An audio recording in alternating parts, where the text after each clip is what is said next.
Hello everyone, welcome to catalyst YouTube channel. इस video में मैं आपको बताने वाली हूँ इकोलॉजी एंड एवोल्यूशन के वो 10 मोस्ट रिपीटेड क्वेश्चन जो बार बार आपके एग्जाम में पूछे जाते हैं।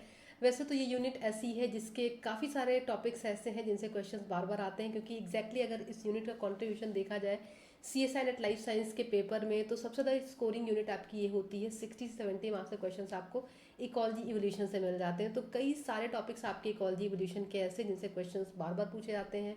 चाहे आप लुटका वोल्टेरा मॉडल की बात करो, कंपटीशन की निच की कॉन्सेप्ट की बात करो, आप स्पीशिएशन की कॉन्सेप्ट की बात करो, हार्डी वीनवर्ड लॉ है, हैमिल्टन रूल है, जूलॉजिकल टाइम स्केल है, बहुत सारे कॉन्सेप्ट ऐसे हैं, या पॉपुलेशन ग्रोथ की कॉन्सेप्ट है, आइलैंड बायोजियोग्राफी है। तो ये बहुत सारे टॉपिक्स हैं जिनसे क्वेश्चंस बार बार आपके एग्जाम में रिपीट होते हैं। फिर भी मैंने कुछ क्वेश्चंस ऐसे लिए हैं जिनसे पिछले कुछ साल में क्वेश्चंस बार बार रिपीट हुए हैं, तो इन कॉन्सेप्ट को एक बार आप जरूर से रिवाइज करके जाइएगा। तो चलिए देखते हैं पहला टॉपिक क्या है। पहला टॉपिक जो इकोलॉजी इवोल्यूशन वाली यूनिट का मैंने लिया है, ये है एग्जैक्टली आपका पॉपुलेशन ग्रोथ का, जिसमें आपको ग्राफिकल क्वेश्चंस मिल जाते हैं। कई बार आपको वैल्यू देके, कोई फार्मूला देके आपको न्यूमेरिक वैल्यू कोई कैलकुलेट करनी होती है।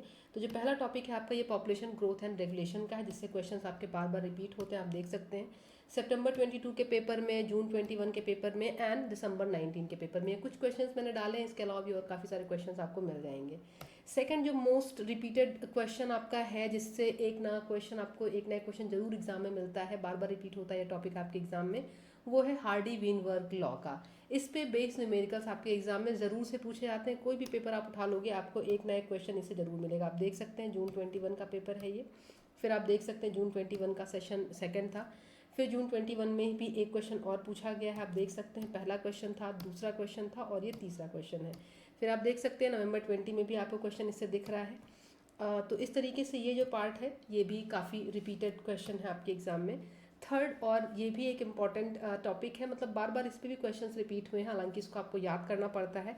जूलॉजिकल टाइम स्केल की जो कॉन्सेप्ट है, इस पे भी हर बार आपके एग्जाम में क्वेश्चंस रिपीट होते हैं कि इस एरा में, इस पीरियड में किस तरीके की स्पीसीज का ओरिजिन हुआ, या कोई आपको मैचिंग वर्ड वाला क्वेश्चन देके पूछा जाता है। तो जो थर्ड रिपीटेड क्वेश्चन है आपका, ये आपका आप देख सकते हैं, है ना, combination of zoological as appropriate organism, सितंबर 22 का क्वेश्चन है। सितंबर 22 में दूसरा क्वेश्चन आपका ये है। फिर आप देख सकते हैं सितंबर 22 के दूसरे सेशन में भी एक क्वेश्चन आपको पूछा गया है जूलॉजिकल टाइम स्केल से। अगेन आप जून 21 में देखें तो यहाँ पर भी एक 4 मार्क्स का क्वेश्चन आपको दिख रहा है। फिर आप आगे आएंगे तो नेक्स्ट है जून 21 में भी एक क्वेश्चन आपको दिख रहा है, ये भी जूलॉजिकल टाइम स्केल का है। तो ये आपका एक टॉपिक था जिससे भी क्वेश्चंस आपके एग्जाम में बार बार पूछे आते हैं। नेक्स्ट टॉपिक एक और है स्पीसीज रिचनेस, इवेननेस एंड डाइवर्सिटी का। इस पर भी बहुत रिपीटेड क्वेश्चंस आपको देखने को मिलते हैं। सितंबर 22 के पेपर में आप देख सकते हैं, सितंबर 22 के सेकेंड शिफ्ट में और एक क्वेश्चन आपको सितंबर 22 में दिख रहा है। जून 21 में आप देख सकते हैं। तो ये भी एक बहुत ही रिपीटेड टॉपिक है आपके एग्जाम में, बार बार क्वेश्चन इससे आते हैं। नेक्स्ट जो टॉपिक एक मैंने डाला है, छोटा सा टॉपिक है बट ये भी बहुत ही रिपीटेड है आपके एग्जाम में।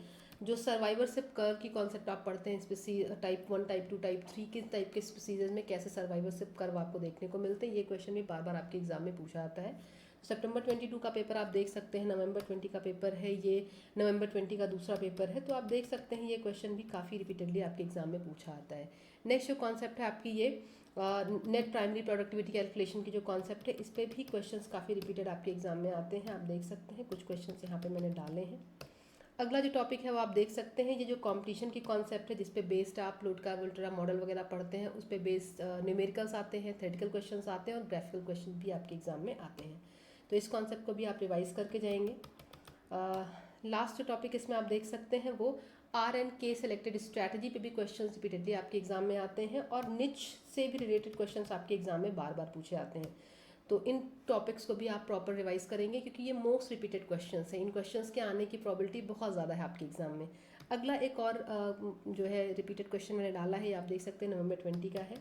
जो स्पीसीज इंटरैक्शन की कॉन्सेप्ट आप पढ़ते हैं, पैरासिटिज्म, कॉमेंसरिज्म एक्सेट्रा, उस पर भी क्वेश्चंस आपके एग्जाम में रिपीटेडली पूछे जाते हैं। इनके अलावा आइलैंड बायोजियोग्राफी की कॉन्सेप्ट है आपकी, है ना, लुटका वोल्टेरा मॉडल है, स्पीशिएशन की कॉन्सेप्ट है, जो सक्सेशन मॉडल है, वो इन सब पे क्वेश्चंस आते हैं। तो इकोलॉजी और इवोल्यूशन अपने आप में बहुत ही इंपॉर्टेंट और स्कोरिंग यूनिट है, जिसके बहुत सारे टॉपिक्स आपके लिए इंपॉर्टेंट है। बट ये जो कुछ क्वेश्चंस मैंने निकाले हैं, इनमें मुझे दिखा कि इनकी फ्रीक्वेंसी आपके एग्जाम में बहुत ज़्यादा है। तो मेक श्योर इनके फॉर्मूले, इनकी ग्राफिकल एनालिसिस एक बार एग्जाम से पहले जरूर रिवाइज कर लीजिएगा। वीडियो यूज़फुल लग रहा है तो लाइक करिएगा, शेयर करिएगा और अपने फ्रेंड्स के साथ में इस वीडियो को जरूर शेयर करिएगा, क्योंकि ये यूज़फुल है। अगर आप इन टॉपिक्स को रिवाइज करके जाएंगे डेफिनेटली आपको फ़ायदा होगा। All the best.